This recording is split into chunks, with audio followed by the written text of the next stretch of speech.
মহিলারা বাড়ি বাড়ি যাইয়া এই মিটিংয়ের ভিতরে তশকিল করতেছে। আবার তারাবির নামাজ কয় রিকাত পড়েন? কয় যে ক্যা 20 রিকাত। আমাকে সদস্য পড়ছে, আমাকে হাটাজারি হুজুর, আমাকে হান্নান হুজুর, মিরাজ হুজুর, আমাকে দেশের সব হুজুর 20 রিকাত। আমরা 20 রিকাত পড়ি। মহিলা মুফতি সাহেব মানে 20 রিকাত থাকলেই পড়েন। 20 রিকাত তো কোনো জায়গা নাই। তো কোনো জায়গা নাই মানে কোন জায়গা নাই? কয় মূল কিতাব হলো বুখারী শরীফ। এই বুখারী শরীফ আমি নিয়ে আসি, বগল ভরে বুখারী শরীফ।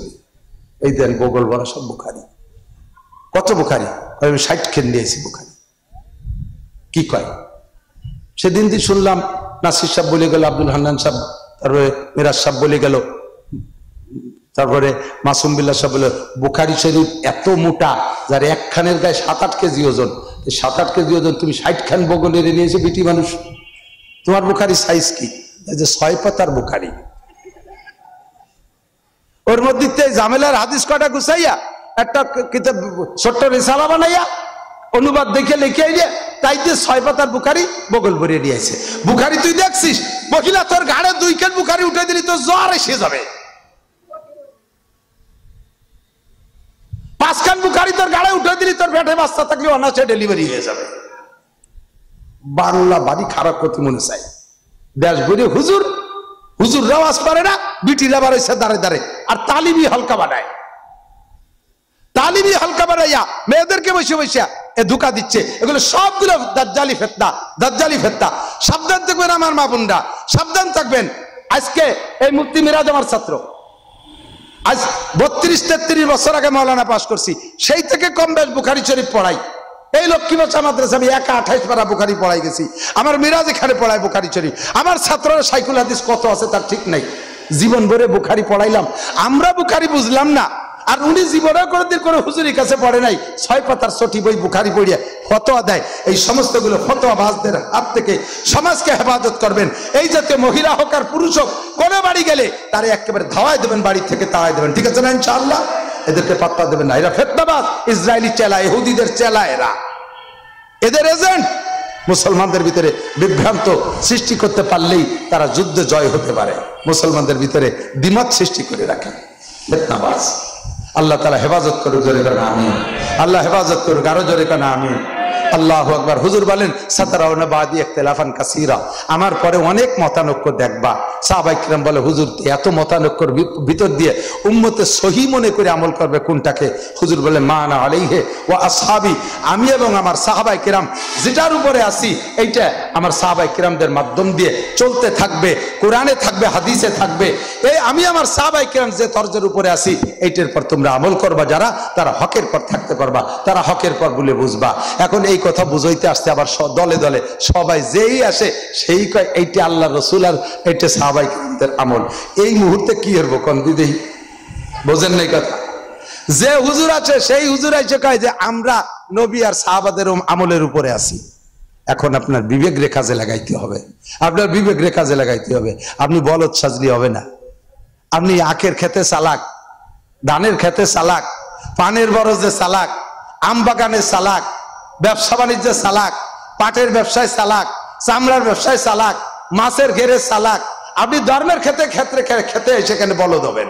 এদিকে আপনাকে সতর্ক হতে হবে, আপনাকে একটু বুঝতে হবে, দেখতে হবে যেই লোকটার কথায় কাজে আমলে মিল আছে। নিজের একটু বিবেক রে কাজে লাগাইয়া হকটাকে আপনি চিনে নেবেন, হকরে আপনি বুঝে নেবেন, হকের পর আমল করবেন। রাজি আছেন না ইনশাআল্লাহ? আল্লাহ তাআলা আমাদের সকলকে তৌফিক দান করে, আল্লাহ আমাদের সকলকে বুঝ দান করে। সবাই বলে আমিন। আর বেশি বলবো না, দিনের বেলাও প্রোগ্রাম আছে, কালকে সারাদিন প্রোগ্রাম আছে। সামনে আমাদেরকে যদি দিনের উপরে চলতে হয় তাহলে সবসময় উলামায়ে কেরাম, আপনাদের বড় ভাগ্য, আপনারা বড় ভাগ্যবান। আল্লাহর রহমতে এই যে আমাদের লক্ষ্মীবাসা মাদ্রাসা আছে, ইতনে মাদ্রাসা আছে, এরপরে এই যে আমাদের মৌলানা ওহিদুজ্জামান, ওহিদ না তাওহিদ, তাওহিদ, এই যে খামখানা মাদ্রাসা করছে, ও আমার ছাত্র, ওর মাদ্রাসা ভালো, লেখাপড়া চলতেছে। মৌলানা মাসুম বিল্লাহ, বড় বড় আলেম উলামা আপনাদের কাছে আছে। শরীয়তের কোনো বিধিবিধানে আটকে গেলে ওই যাত্রার কাছে শুনে আমল করবেন না, উলামায়ে কেরামের কাছে শুনে সহি আমলটা করার চেষ্টা করবেন। পারবেন না ইনশাআল্লাহ? আল্লাহ তাআলা তৌফিক দান করুন। আর অবশেষে দাওয়াত দিয়ে যাই, দিনকে বুঝে দিনের পর আমল করার জন্য এই মুহূর্তে দাওয়াত ও তবলিগ সাধারণ পাবলিকের জন্য একান্ত জরুরি, একান্ত জরুরি। আপনি জামাত করেন করেন, বিএনপি করেন, আওয়ামী লীগ করেন, এটা আপনার রাজনৈতিক রুচি। সে জায়গা থেকে আমি আপনাকে পরামর্শ দিচ্ছি না, সেখানে আপনি যা খুশি তাই করতে পারেন। বাকি মুসলমান হয়ে কবরে যেতে হবে। এই জন্য মুসলমানিত্বের প্রশিক্ষণ কেন্দ্র, মুসলমানদের প্রশিক্ষণের জন্য ট্রেনিং সেন্টার হলো দাওয়াত ও তবলিগের কারখানা। ওর মধ্যে আমলিগালারও শেখায়, বিএনপি আলারে শেখায়, জাতীয় পার্টিতে শেখায়, আট্রসি, চন্দ্রপাড়া, মানিকগঞ্জ, সুরেশ্বর, ভোজেশ্বর, ইনায়তপুর, বাহাদুরপুর, ফরিদপুর, মাদারীপুর, শরীয়তপুর, যে পুরীর লোক যাবেন সেই পুরের লোককে হাতে ধরে ডিলাকুলুক ধরা শেখায়, মেসক করা শেখায়, অজু গোসল শেখায়, খানার লুকমা চাবাবেন কিভাবে তা পর্যন্ত শেখায়, ছানা কিভাবে বানবেন, আজান কিভাবে দেবেন, একামত কিভাবে দেবেন, নামাজের 13টা ফরজ, নামাজের 14টা ওয়াজিব, 28টে সুন্নতে মুআক্কাদা, নামাজ ভাঙ্গার কারণ 19টে, অজুর ফরজ 4টে, গোসলের ফরজ 3টে। এদিক টাকান, যেটা বড় তার ফরজ বেশি হওয়া দরকার না? আমার এই আমরা তো লক্ষ্মী ভাষা পড়াই, একজন আইসিয়া আধা পাগল একটা আইসিয়া এ গোলো মশলা কষা, মনে হয় 2-4 দিন মাদ্রাসায় পড়ছে নাকি। তারপর তালবি আলী একটা ছিল ওই পাশে দোতলা বাড়ি, বালিডাঙ্গা, আবদুল্লাহ, ওই আবদুল্লাহ তুই এত ফক করতেছিস, তুই কদি এই অজুর ফরজ কয়, গোসলের ফরজ, অজুর ফরজ কয়টা? তো অজুর ফরজ ও কইছে অজুর ফরজ 4টে। ওই পাগল কয়ে বেলাইছে অজুর ফরজ, কদি গোসলের ফরজ কয়টা? গোসলের ফরজ তো 6টা। অজুর ফরজ 4টে, গোসলের ফরজ তোর 6টা কি রাখছে? কয় যে অজু একটু ছোট, তাতে যদি 4 ফরজ লাগে, এত বড় গোসলে 6টার কম হয়? তো অজুর ফরজ কয়টা? গোসল বড় হলেও ফরজ একটা কম, 3 দিয়ে। কথা কন তবলিগ আলারা বড় সুন্দর কয়, বলো তো গোসলের ফরজ কয়টি? কয় 3টি। কি কি? 1 নম্বরে গরম পানি, 2 নম্বরে সাবানদানি, 3 নম্বরে গামছাখানি। গরম পানি, সাবানদানি, গামছাখানি, এই তো আর গোসলের ফরজ না। গোসলের ফরজ আপনাকে শিখতে হবে। অজু ভাঙ্গার কারণ কয়টা? 7টা। কইতে পারবেন? ইন্টারভিউ নেব? সবাই পারবেন না। অজু ভাঙ্গার কারণ 7টা।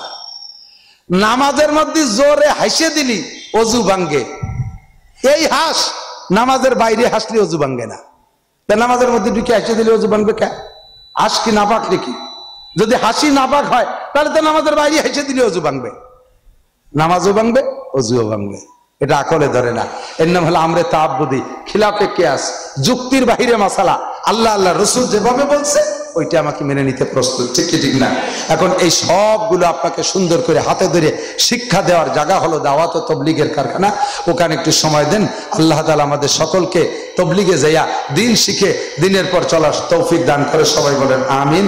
আর অল্প একটু রাজনীতি করি, এদিক তাকান, অল্প একটু রাজনীতি করি। শেষমেশ আমরা আওয়ামী লীগের ক্ষমতা, রাজনীতি, দেশ চালানো দেখছি না, সমালোচনা করতেছি না, সমালোচনা করতেছি না।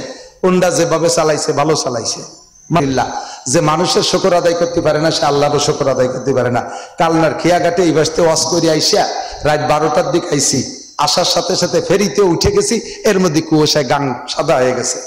ওই ফেরির উপরে গাড়ির মধ্যে বসা, পরের দিন বেলা 9টার সময় পার হয়েছি। আর এখন আর দিন রাত নাই, চলে যাওয়া যায়। কি সুন্দর, একটু তো বলা লাগে। এরকম যা করছে সেগুলো প্রশংসা করি, বাকি আরো যেগুলো করছে তাও আমরা জানি। যে কোনো ভাবে তাদেরকে বিদায় হয়ে গেছে, চলে গেছে। এর আগে বিএনপিরও দেখছি না। এখন বলতে বাধ্য, কোন চাষি বা কম সালুন খার জম, কি বলেন? তারাও কত ভালো ছিল, তাদের ভোটগুলো কাটিয়ে বিএনপি আওয়ামী লীগরে দিয়ে নির্বাচনে আওয়ামী লীগরে জয় করেছিল, বিএনপির সমর্থকরা ভোট দিয়েছিল। তাহলে ভালো মন্দ সব আমাকে দেখা হয়ে গেছে। আপাতত আমরা নিউট্রাল আছি, বর্তমানে কোনো সরকার নেই। দোয়া করি আল্লাহ তাআলা ভালো একটা নির্বাচন দিক। একটা বার, অনলি একটা বার আমরা কোরআনের শাসন দেখতে চাই। এতে কি একমত? বলি কেমন মনে হয় কন্ত দেই? আওয়ামী লীগ যারা আছেন, বিএনপি যারা আছেন, তারাও বলেন কোরআনের শাসন হলে কি আপনার ক্ষতি হবে? ভালো হবে কিনা? যদি ভালো হবে না মন্দ হবে তা তো বুঝি না, কারণ দেই নেই তো করে দিন। একবার না দেখি না, একবার অন টেস্ট।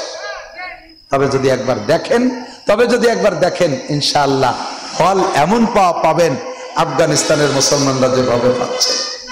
বলে থাকি মাঝে মাঝে, আফগানিস্তানের মাত্র 2 বছর চলে তালেবানদের শাসনকাল। সারা পৃথিবীর ভিতরে তাদের টাকার মান হয়ে গেছে রোল নাম্বার 3। আমেরিকার ডলারের চাইতে আফগানের টাকার দাম বেশি হয়ে গেছে। কন্যা আলহামদুলিল্লাহ। এরপরে কি হয়েছে জানেন? সেই আফগানের জমি, ওই জমিতে এই তালেবানরা আসার আগে যে আনার গাছ লাগানো ছিল, আনার গাছ, ডালিম গাছ, সেই গাছই রয়েছে, গাছ পাল্টাই নেই। আগে ওই গাছের ডালিম 1 কেজি হতে 4 লাগতো, 4 ডালিমই 1 কেজি। সেই গাছই রয়েছে, শুধু শাসন ব্যবস্থা পাল্টে গেছে। এখন 1 ডালিমই 1 কেজি, 1.5 কেজি, 2 কেজি হয়। শাসন ব্যবস্থা কোরআনী শাসন। মেয়েদের পর্দা করাচ্ছে, পশ্চিমে খাটাস দিয়ে চোখ টাটাচ্ছে, তাই নিয়ে সমালোচনা করে। রাস্তাঘাটে জাতি হচ্ছে না, পার্কে জাতি হচ্ছে না, একটু মোহাব্বতের সাথে একটু জেনা করবে, তা করতে পারতেছে না।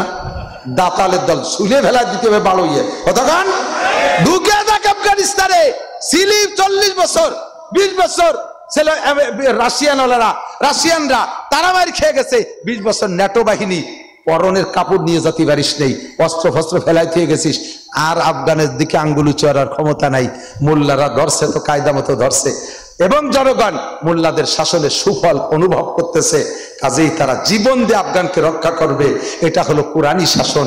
আমরা একটাবার একটু দেখতে চাই, বলেন আমিন। তবে আপনাদের কাছে আমি দোয়া চাই, আল্লাহ যেন 3 মৌলবী 13 দল নয়, সব মৌলবী মিলে এক দল হোক, বলেন না আমিন। তাহলে ভোট দেবেন না?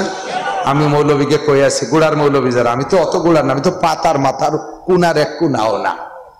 গুড়ার মৌলবীকে কাছে বলি সবসময়, যদি বসার সুযোগ পাই, এত বড় সুযোগ ছেড়ে দিলে কিয়ামতে আল্লাহর কাছে জবাব দিতে হবে।